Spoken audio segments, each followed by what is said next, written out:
سلام رفقا. تا حالا شده یه روزایی حس کنین قلبتون تندتر میزنه، نمیتونین درست نفس بکشین، نمیتونین تمرکز کنین یا مدام دلشوره دارین و نگران آینده‌ای هستین که هنوز نیومده؟ به نظرتون اون حسی که دارید اسمش استرسه یا اضطراب؟ تو این ویدیو میخوایم فرقشون رو بدونیم و یه راهکار ساده و عالی برای کنترلش یاد بگیریم.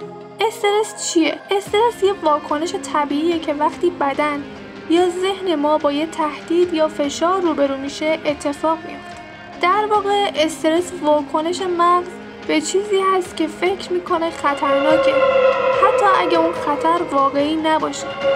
مثلا قبل یه امتحان سخت یا یه مصاحبه کاری مهم و یا حتی ملاقات با یه فرد خاص میتونه برامون استرس‌زا باشه. فرق استرس با اضطراب چیه؟ استرس معمولا مربوط به موقعیت‌های بیرونی و موقته، ولی اضطراب میتونه این باشه که مدام حس کنیم یه چیزی قراره برامون بد بشه بدون اینکه بدونیم چی یا حتی چرا.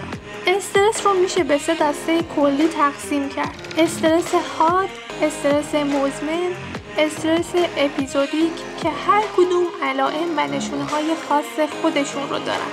استرس حاد اولین سطح از استرس هست که کوتاه مدته و زود رفع میشه، مثل ترس لحظه‌ای از یه تماس کاری مهم یا ترس موقع دیدن یه حیوان مثل گربه. علائم استرس حاد: تپش قلب، تنفس سریع، عرق کردن، سردرد، تنش عضلانی و یا تحریک پذیری و اضطراب لحظه‌ای هست. استرس مزمن دومین سطح استرس هست که معمولاً طولانی مدته، مثل فشارهای شغلی که هر روز تکرار میشن یا مشکلات خانوادگی که ادامه دارن و حل نمیشن.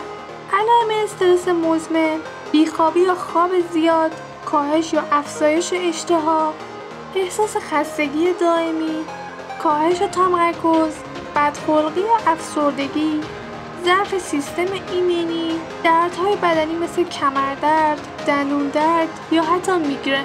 استرس اپیزودیک: بالاترین سطح استرس و طولانی مدت‌ترین سطح استرس است.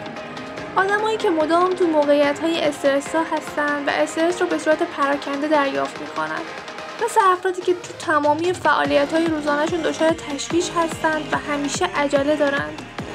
علائم این مدل استرس: احساس همیشگی عجله، آشفتگی و فشار زیاده، نگرانی بیش از حد، پرخاشگری یا زود عصبی شدن، مشکلات گوارشی مکرر، سردردهای دوره‌ای، سختی در مدیریت زمان و کارها و یا مسئولیت هاست. استرس فقط رو ذهنمون اثر نمیذاره، روی قلبمون، روی سیستم گوارشمون، روی ایمنی بدن یا حتی پوست هم اثر میذاره. وقتی استرس طولانی مدت بشه باعث بیماری‌های جسمی و اختلالات روانی مثل افسردگی و اضطراب مزمن میشه. تمرین ساده ولی عالی برات دارم که بتونی با انجام دادنش سطح استرست رو به حداقل برسونی. تکنیک تنفسی 4 7 8.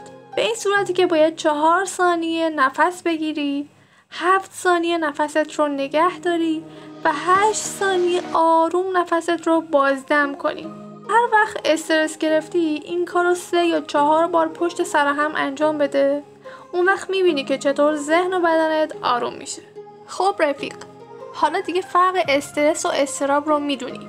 تو ویدیوهای بعدی میخوام برات در مورد این بگم که چطور استرس های مزمن میتونن عادت بشن و ما حتی متوجهش هم نشیم.